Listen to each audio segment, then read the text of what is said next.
Assalamualaikum warahmatullahi wabarakatuh. Bismillahirrahmanirrahim. Alhamdulillahirabbil alamin. Wassalatu wassalamu ala asyrafil anbiya'i wal mursalin sayyidina maulana Muhammad wa ala alihi wa sahbihi ajma'in. Ashrah li sadri wa yassir li amri wahlul 'uqdatam min lisani yafqahu qawli. Yassir wa la tu'assir ya karim wa bitammim bil khair wa ba'd. قال الله تبارك وتعالى في كتابه العزيز أعوذ بالله من الشيطان الرجيم يا أيها الذين آمنوا اتقوا الله وقولوا قولا سديدا يصلح لكم أعمالكم ويغفر لكم ذنوبكم ومن يطع الله ورسوله فقد فاز فوزا عظيما صدق الله العظيم. Alhamdulillah, terima kasih kepada MC, khususnya kepada dengan Ihsan, sahabat-sahabat, abang, kakak, adik yang dikasihi sekalian. Kita bersyukur kepada Allah Subhanahu Wa Taala kerana diberi kesempatan pada malam ini untuk menyambung pengajian ataupun kuliah tafsir kita. Kalau ikut perancangan malam ni Ustaz Zamri, tapi oleh kerana Ustaz Zamri diuji sedikit dengan kesihatan, keadaan kesihatan tidak mengizinkan, kebetulan kebetulan aku boleh datang hadir pada malam ini. Kalau tak update lah kena bagi kuliah malam ni. Jadi kita bersedia lah. Tak bersedia lepas. Jadi begitulah live ataupun hidup pada kita. Ada masa kita sakit, ada masa kita sihat. Masa kita sihat, alhamdulillah kita boleh buat kerja, beramal, beribadat dan sebagainya. Bila kita sakit tu, kita ingatlah itu sebagai suatu peringatan atau reminder daripada Allah Subhanahu Wa Taala untuk kita kembali kepadanya, untuk kita kembali kepada Allah Subhanahu Wa Taala, melihat ataupun mengkaji apakah perkara yang boleh kita ambil pengajaran daripada keadaan masa kita susah atau sakit. Jangan sangat manusia ataupun kita sendiri kalau kita reflect, jarang sangat masa kita sakit, selepas kita sihat tu kita boleh melihat kembali apa pengajaran yang boleh aku ambil, saya ambil daripada masa kita sakit. Alhamdulillah, pada malam ni kita akan sambung ayat 25 hingga 31 insya-Allah. Sama-sama kita tilawahkan sebelum kita pergi kepada huraian insya-Allah. A'udzubillahi minasyaitonir rajim. Bismillahirrahmanirrahim. Innal ladzina irtaddu 'ala adbarihim min ba'di ma tabayyana lahumul huda asy-syaitanu sawwala lahum wa amla lahum. Dzalika bi annahum qalu lil ladzina karihu ma nazzala Allahu sanuti'ukum fi ba'dil amr والله يعلم إسرارهم فكيف إذا توفتهم الملائكة يضربون وجوههم وأدبارهم ذلك بأنهم اتبعوا ما أسخط الله وكرهوا رضوانه فأحبط أعمالهم أم حسب الذين في قلوبهم مرض أن لن يخرج الله أدغانهم ولو نشاء لأريناكهم فلعرفتهم بسيماهم ولتعرفنهم في لحن القول والله يعلم أعمالكم ولنبلونكم حتى نعلم المجاهدين منكم والصابرين ونبلو أخباركم. Sadaqallahul Azim. Alhamdulillah, pada minggu lepas kita bincang sampai ayat 24 kan. 24 sampai ke ayat afala yatadabbaruna al-Quran am ala qulubin aqfaluha. Kenapa tidak kamu ataupun mereka tadabburkan Al-Quran? Adakah sebab mereka tidak tadabbur itu kerana ada kunci yang mengunci hati mereka daripada melihat kehebatan atau kebesaran Allah Subhanahu Wa Taala yang hendak disampaikan melalui ayat-ayat Al-Quran sekali. Ayat Quran ni kalau kita kaji, dia ada ayat disebut ayat kauniyah. Ada ayat kauniyah, ayat bersifat apa dia? Alam semesta. Ayat yang berkaitan dengan alam semesta. Bagi contoh kita baca dalam Juzul Amma, banyak ayat-ayat yang tergolong dalam ayat kauniyah. Bagi contoh Allah Ta'ala tanya kita apa dia? Kenapa kamu tidak lihat kepada kejadian unta? Kan? Apa dia ayat tu? Ingat? Fala yanzuruna ila al-ibli kayfa khuliqat. Kenapa kamu tidak kaji? Kenapa kamu tidak buat research tentang kejadian unta? Kaifa khuliqat, bagaimana unta itu diciptakan. Lagi, wa ila as-sama'i kaifa rufi'at. Kenapa kamu tak kaji langit? Bagaimana langit itu ditinggikan? Adakah langit kita ni ada tiang? Ataupun tak ada tiang? Ada tiang ke tak ada tiang? Kena kaji lah. Kemudian wa ila as-sama'i kaifa rufi'at wa ila al-jibali kaifa nusibat wa ila al-ardi kaifa sutihat. Kenapa kamu tidak kaji kejadian bukit bukau gunung ganang? Bagaimana bukit bukau gunung ganang itu ditinggikan? Dan kejadian al-ard wa ila al-ardi kaifa sutihat, dan kejadian bumi ini bagaimana ia dihampar. So ini antara ayat-ayat yang kita sebut sebagai ayat kauniyah, ayat yang berkaitan dengan alam. So bila kita lihat alam ini, seharusnya ia membawa kita kepada Allah Subhanahu Wa Taala. Daripada sekecil-kecil semut sampailah kepada sebesar-besar apa yang paling besar? Arasy. Daripada benda yang sekecil-kecil sampailah ke benda yang besar.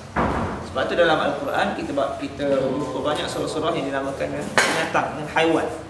Al-Baqarah, An-Namlu, An-Nahlu, apa lagi? Al-An'am, lagi? Surah-surah yang dinamakan dengan surah Al-Quran. Kalau kita tengok, kita fikir secara mudahnya, kenapa Allah Ta'ala namakan ataupun Nabi SAW letakkan nama-nama surah ini dengan nama-nama binatang, nama haiwan. Al-Baqarah tu itu kau, lembu. Kenapa lembu? Kenapa tidak nama-nama lain? So itu benda-benda yang kita kena tadabbur. Sebab dalam ayat lain Allah Ta'ala kata, afala yatadabbaruna al-Quran walau kana min 'indi ghairillah lawajadu fihi ikhtilafan katsir. Kenapa kamu tidak tadabbur? Mereka tidak tadabbur Al-Quran. Kenapa? Sekiranya Quran ini datang daripada selain Allah, maknanya orang lain yang turunkan Quran, lawajadu fihi ikhtilafan katsir. Sudah pasti kamu akan mendapati dalam Quran ini terlalu banyak ikhtilaf, perselisihan, pertentangan, pertumbungan antara satu ayat dengan satu ayat yang lain. Habis itu. Hari ini kita sambung ayat 25. Lagi Allah Ta'ala menekankan kepada kita tentang ciri-ciri orang munafik. Allah Ta'ala sebutkan, innal ladzina irtaddu ala adbarihim min ba'di ma tabayyana lahumul huda asyaitanu sawwala lahum wa amla lahum. Sesungguhnya orang-orang yang telah berbalik kepada keingkaran mereka sesudah terang nyata kepada mereka kebenaran, yakni petunjuk huda yang dikemukakan kepada mereka, syaitanlah yang memperdayakan mereka serta memanjangkan angan-angan mereka. Di dalam ayat ini Allah Ta'ala bentangkan pada kita satu lagi ciri orang munafik, iaitu walaupun dibentangkan kepada mereka, dihujahkan kepada mereka, diceritakan kepada mereka, dijelaskan kepada mereka kebenaran Al-Quran, kebesaran Allah SWT, kebenaran ayat-ayat Allah SWT, tetapi mereka lebih cenderung untuk kembali kepada kekufuran. Kalau dalam istilah kita, walaupun dah kalah hujahnya, kalah di sudut dalilnya, mereka tak nak terima. Bahkan mereka kembali kepada kekufuran. Hari ini saya nak cerita sikit tentang istilah nifaq. Kita bincang panjang sebelum ni tentang ciri-ciri orang munafik. Kalau kita baca buku-buku, banyaknya perbincangan pembahasan ilmu akidah. An-nifaq ni bawah perbincangan ilmu akidah. Di sana kita akan bincangkan tentang asyirku billah, al-isyraku billah, contoh syirik. Antaranya kita akan bincangkan tentang kufur, apa itu hakikat kufur. Antara lain juga kita akan bincangkan tentang persoalan nifaq. An-nifaq ini kalau kita tengok, an-nifaq bi ta'rifihi al-jami', definisinya yang lengkap nifaq definisi yang lengkap bermaksud huwa izharul khairi wal islam wa ibtanus syarri wal kufri. Izhar, menzahir, memanifestasikan al khairi wal islam, kebaikan dan Islam. Okey, wa ibtanus syarri wal kufri, dan menyembunyikan keburukan dan kekufuran. Jesi Islam, tapi dalam dia kufur. Maksud dia pakai jesi yang al-khair, jesi yang baik, jesi bola lah, tapi contoh mudah kan. Tapi dalamnya syar. Maknanya zahirnya adalah baik, tapi dalamnya adalah buruk. Nak bagi contoh jesi apa pelak bola ni marah pula orang dah. Tapi contoh macam ni lah orang putih. Ni tak ada kaitan dengan hidup ataupun yang telah mati lah. Orang putih daripada negara orang putih. Dia pergi Kelantan, dia pakai jesi bola Kelantan. Jesi bola Kelantan dia tulis apa kat depan? Alhamdulillah. Hamra ke sekali. Dia kata dia mati-matian, dia mengatakan aku ni adalah orang Kelantan. Aku sokong pasukan bola Kelantan, Red Warrior. Kan? So zahirnya betul lah dia pakai baju merah kan, Kelantan. Tetapi dalamnya kan, dalamnya naluri dia bukan daripada asal anak jati orang Kelantan. Itu mudah nak beri contoh lah, walaupun mungkin tak berapa mudah. Tapi maknanya zahirnya menunjukkan kepada kita Islam, kebaikan, tapi dalamnya tersemat dendam kesumat, khususnya kepada Nabi sallallahu alaihi wasallam dan para sahabat. So nifaq ni ada dua. Ada dua bentuk. Perbincangan ulama bila mana ulama tafsir secara khusus mereka melihat cara ataupun bentuk-bentuk ayat Quran yang menceritakan tentang nifaq. Sebagai itu sebelum ni saya dah sebut antara ayat yang menceritakan tentang golongan munafik ni, antara lain Allah Taala akan guna istilah al-munafiqin bagi contoh. Innal munafiqina fi darkil asfali minan nar bagi contoh.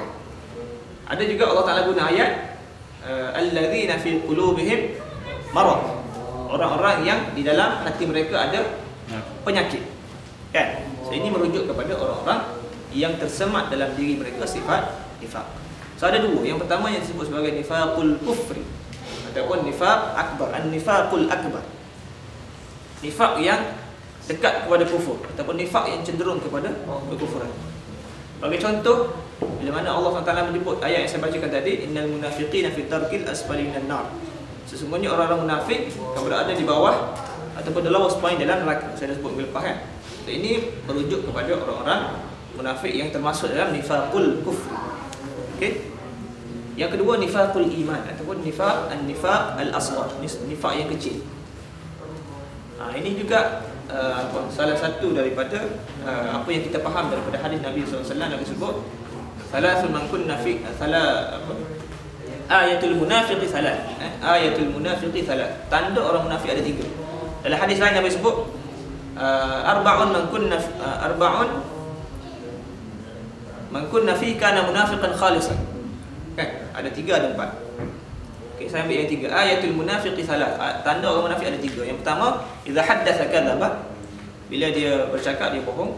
Wa idza wa'ada akhlafa. Bila dia janji dia memungkiri janji. Wa idza tumina khana. Bila dia diberi amanah dia khianat. Satu hari sahabat Nabi SAW tanya Nabi SAW, adakah orang Muslim ni, orang mukmin ni, adakah orang mukmin tu ada masanya dia bakhil? Nabi kata ya. Kan? Kemudian sahabat tanya lagi, adakah orang mukmin tu ada masanya dia menipu? Nabi kata tidak. Sebab ciri mukmin yang sempurna tidak ada pada dirinya sifat kadzib. Yang ada pada ciri orang munafik. Okay, saya nak cerita sikit lagi okay. Dalam ayat ini Allah SWT mengaitkan ciri-ciri orang munafik yang suka ataupun cenderung untuk kembali kepada kekufuran dengan peranan syaitan, the role of Satan. Peranan syaitan dalam menyesatkan mereka. Dia tahu Allah Ta'ala jelaskan dalam Al-Quranul Karim, syaitan ni inna syaitana lakum aduwwun fattakhidhuhu aduwwa. Syaitan ni merupakan musuh kamu. Dan Allah Ta'ala dah jelas, clear ke jelas dalam Quran. Syaitan ni merupakan musuh kamu. fattakhidhuhu aduwwa, maka deallah dengan syaitan ni sebagai seorang musuh, bukan sebagai seorang kawan. Kalau kita baca tafsir, ulama-ulama sebut syaitan ini dia dah isytiharkan dalam Al-Quran melalui selepas dia minta kepada Allah SWT untuk menyesatkan umat Islam. Dia kata qala fa bi'izzatika la ughwiyannahum ajma'in. Wahai Allah, dengan ketinggian kamu, dengan kemuliaan kamu, aku akan menyesatkan manusia. Sehingga kita pun peliklah bila kita baca Al-Quran, syaitan dengan clear menyatakan dia akan menyesatkan kita. Kan? Mana ada musuh kita?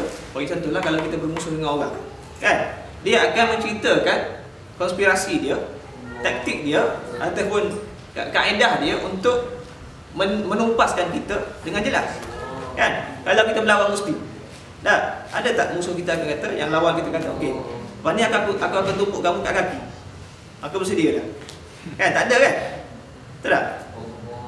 Jadi dalam perlawanan biasanya musuh tak akan cerita kepada kita cara dia untuk menumpaskan kita.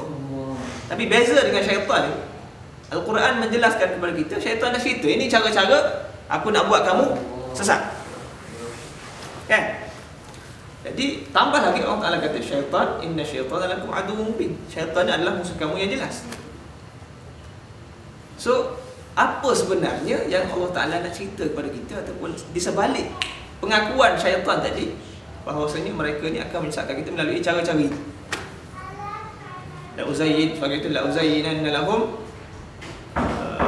banyaklah aku akan memperhiaskan kepada mereka dunia ini adalah segala-galanya, sehingga mereka akan menolak akhirat, bagi contoh.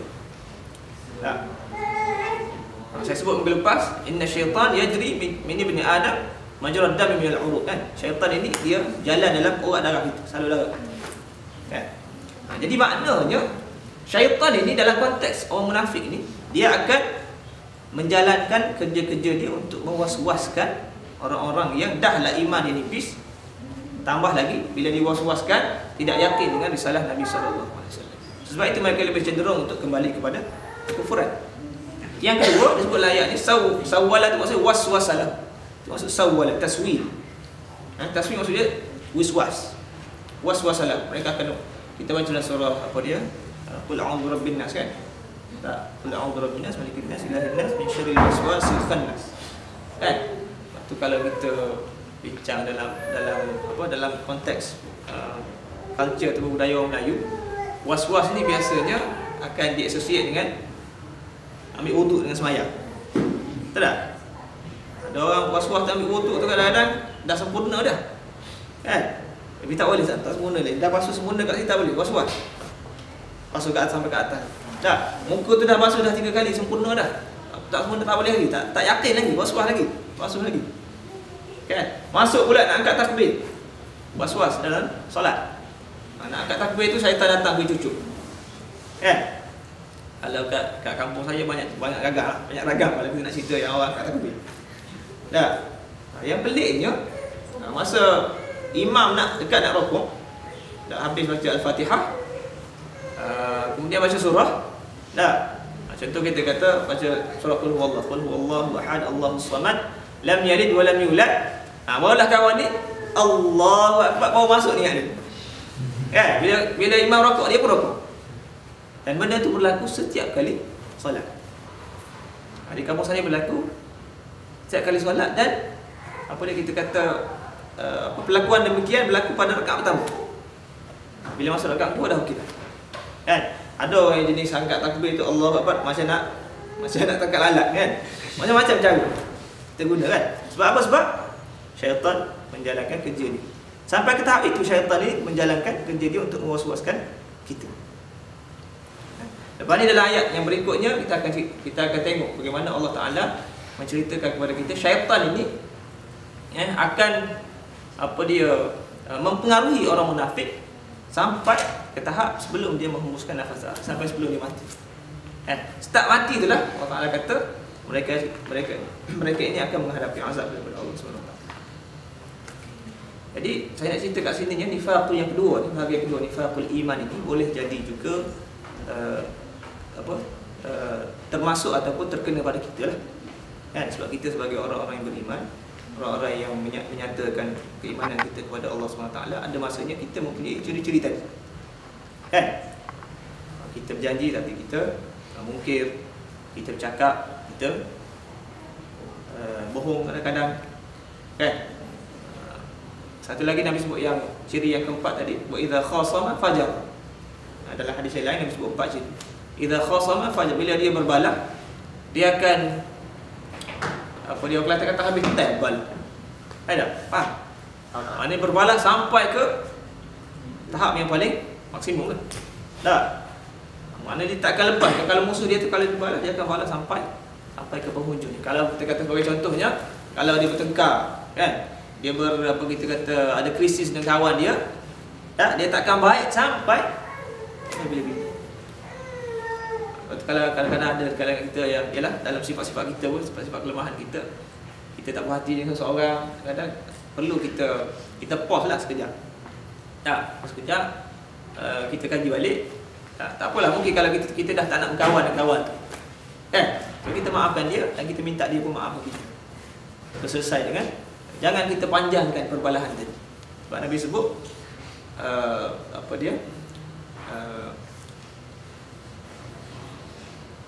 dia Nabi kata, jika seorang itu berbalah lah, saya tak ingat matan hadis tu, fawqa thalathi layalin yaltaqiyani fa yu'ridu hadha wa yu'ridu hadha wa khairuhum alladhi yabda'u bis-salam.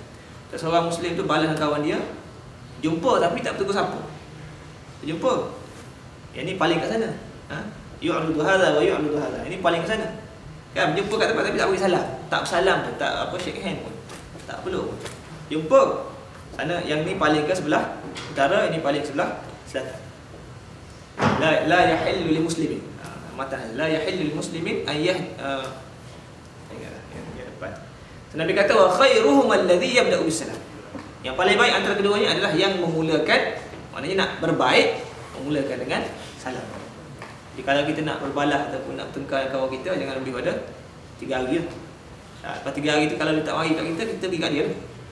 Minta maaf dan sebagainya. Jangan biar berpanjangan. Kan? Sebab bila panjang dia akan putus silaturahim. Nabi kata la yadkhulul jannata qati', tidak akan masuk syurga orang yang memutuskan silaturahim. Tak, kalau nak balas pun tak apa, nak bocorkan nak gusti ke, cukup 3 hari. Lepas 3 hari ajak balik makan setalam dan sebagainya. Kan? Sebab sifat manusia macam tu. Kan? Sebab tu kalau kita tengok anak-anak yang umur 5 tahun, 6 tahun kan, tiba-tiba dia tengah bermain, tiba-tiba duduk menangis. Kan? Tak tahu berbalah apa, dah bertengkar nak gebuk apa. Tapi after 5 minutes mereka akan baik. Seumpama macam tak pernah berbalah kan? Betul tak? Cuba berhati anak kita 5 tahun, 6 tahun. Tapi bila dah umur 15 tahun, 20 tahun, dah. Kalau berbalah tu simpan dalam hati. Kan? Tambah lagi budaya tu, culture kita orang sebelah Asia ni, orang Melayu ni. Dia suka simpan dalam hati. Bila simpan dalam hati, lama kelamaan dia akan membuak lah. Dah. Bila membuak tu sekali keluar, dah. Macam laser lah. Dah, sekali keluar tu habis semua kita hambur. Jadi kalau boleh kita, sebab sifat manusia ni ada masanya dia turun naik kan, iman kita turun naik. Jangan kita biarkan syaitan itu menguasai kita dalam masa yang lama. Khususnya dalam konteks perbalahan tadi dah. Okey.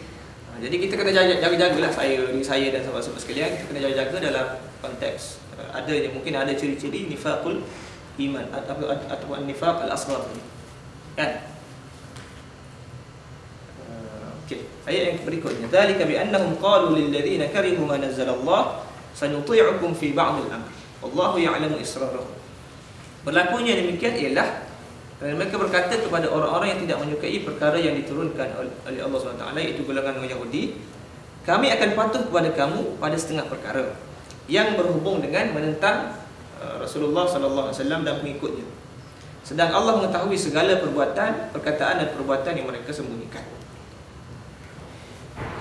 Di akhir ayat ni Allah Ta'ala cerita, cuba kita bayangkan, wahyu turun. Okay, wahyu turun zaman Nabi SAW berada di Madinah, dalam keadaan orang munafik melakukan komplot ataupun konspirasi untuk menjatuhkan Nabi SAW. So turun ayat daripada langit, Allah Ta'ala kata wallahu ya'lamu israr. Allah Ta'ala tahu rahsia-rahsia mereka. Dalam keadaan mereka tengah buat kerja-kerja jahat untuk menjatuhkan Nabi SAW. Maknanya sudah pasti dalam hati mereka, kita boleh bayangkan, kita boleh imagine, dalam hati mereka ada rasa kebimbangan, ada rasa keluh kesah. Dia ada kaitan dengan ayat lepas ni lah. Kenapa? Kerana mungkin akan sampai satu masa Allah Ta'ala akan pecahkan konspirasi mereka, komplot mereka secara terbuka kepada, at least kepada Nabi SAW dan kepada sebahagian daripada para sahabat. Jadi orang munafik di Madinah ni, dia dalam keadaan apa orang Kelantan kata